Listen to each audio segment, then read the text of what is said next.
जो भारत का नागरिक है उसी को है।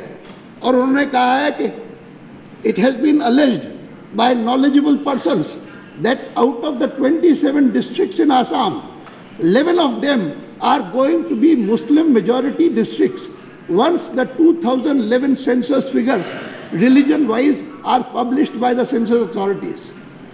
और फिर कहा है the systematic grabbing of government lands and the steady encroachment of denuded forest areas by illegal immigrants and non-indigenous communities have created serious differences among the local indigenous populations. और धीरे धीरे करके जो आसाम की मूल जनता है उसके मन में भाव ये आ रहा है कि हमारी ज़मीनें भी सब जो हैं वो दूसरे लोग ले जाएंगे, हम उससे वंचित हो जाएंगे। ये एक बहुत गंभीर मामला है। इसको केवल हिंदू मुस्लिम के संदर्भ में नहीं देखना चाहिए। मैंने जैसे शुरू में कहा कि इसको भारतवासी और विदेशी इस संदर्भ में देखना चाहिए। शांति रखो महोदय,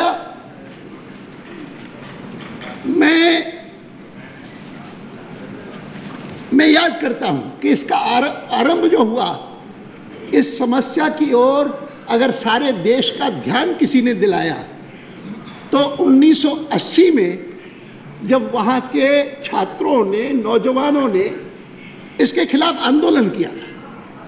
और ऐसा आंदोलन मैंने अपने 60 साल के राजनीतिक जीवन में बहुत सारे आंदोलन देखे, लेकिन जितना व्याप उस आसाम के आंदोलन का था और जितनी पहुंच उनकी थी और शांतिपूर्वक ढंग से केवल उनका नेता आदेश देता था और उस दिन आसाम बंद रहता था। यहाँ तक कि चुनाव में लोगों ने भाग नहीं लिया, कुछ नहीं हुआ, ऐसी स्थिति हुई। और उस आंदोलन के बाद स्वाभाविक रूप से 1980 में हुआ, शायद 81-82 में एजीपी की सरकार आई होगी, 85 में आई। तो उसके तुरंत बाद उसका परिणाम राजनीतिक भी निकला।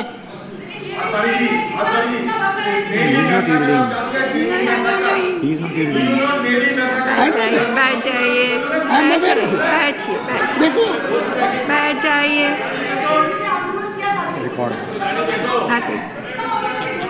I am aware of it. देखो मैं कहना चाहता हूँ कि आज भी अगर बांग्लादेशी कोई आता है और उसको कोई मारता है तो ये कोई खुशी की बात नहीं है। मैं आपको कहता हूँ कि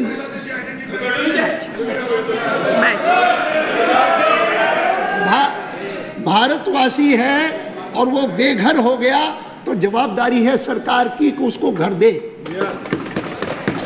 लेकिन विदेशी भी अगर यहाँ पर आता है कोई और उसकी कोई हत्या करता है तो उसको क्षमा नहीं किया जा सकता, उस पर खुशी नहीं मानी जा सकती किसी भी प्रकार से। और ये अप्रोच मैंने इसीलिए बार बार कहा कि ये एथनिसिटी का सवाल नहीं है। कुछ लोगों को लगता है कि सांप्रदायिक के स्थान पर एथनिक वायलेंस कहना उसमें आपत्ति नहीं है।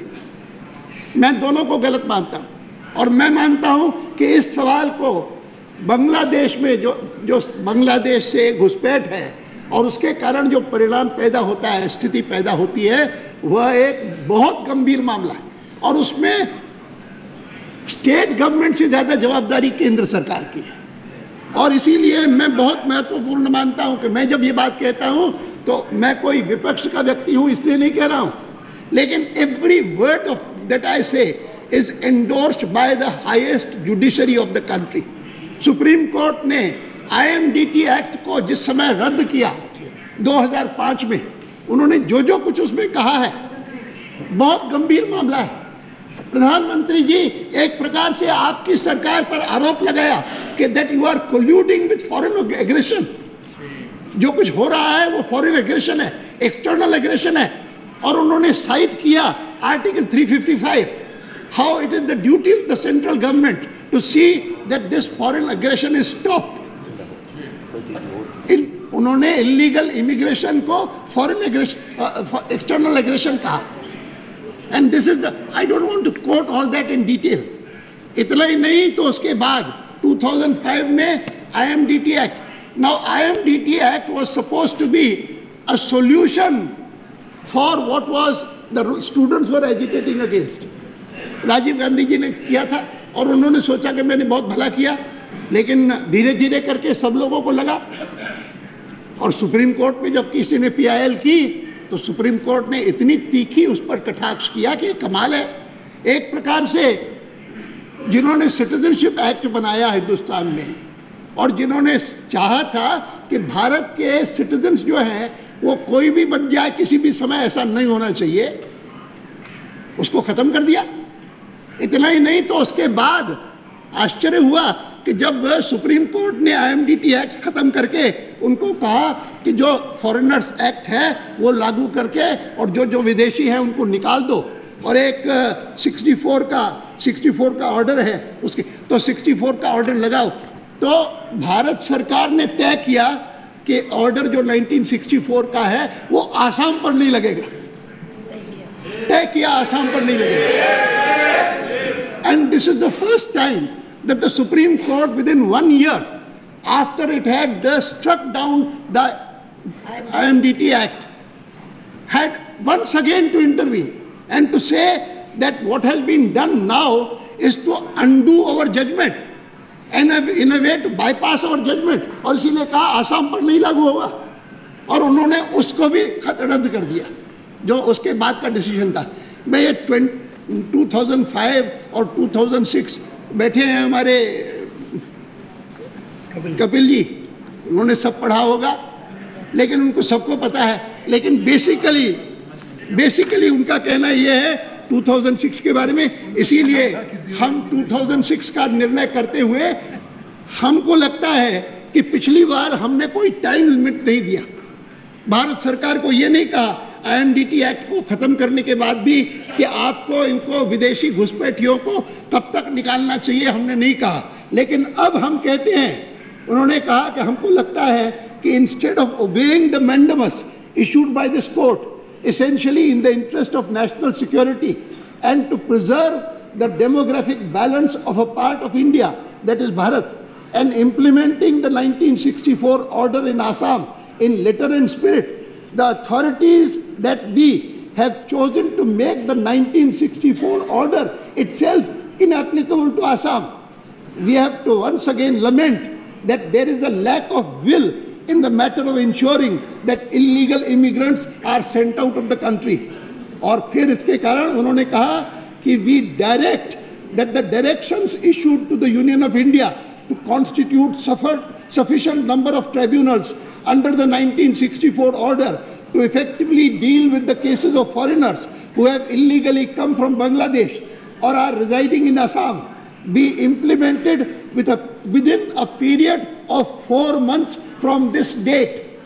ये 2006 तारीख है उसकी, 2006 5 दिसंबर को ये ऑर्डर इशू किया है कि 4 महीने के